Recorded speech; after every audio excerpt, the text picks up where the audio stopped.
From time to time, your students may make inappropriate comments or posts, ranging from the nonsensical and off-topic to the downright inappropriate and disrespectful. It is easy to remove such unwanted posts or comments. Find the post or inappropriate comment. If there are many comments to a post on the stream, they may be compressed to take up less space, so you only see the last comment in the post. If so, simply click a line such as this one to reveal all the comments in between. Go to the inappropriate post and click the three dots to access the overflow menu.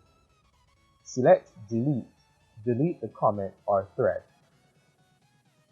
Click delete again to confirm. Doing this will help keep your classroom a safe, pleasant, productive space for all involved.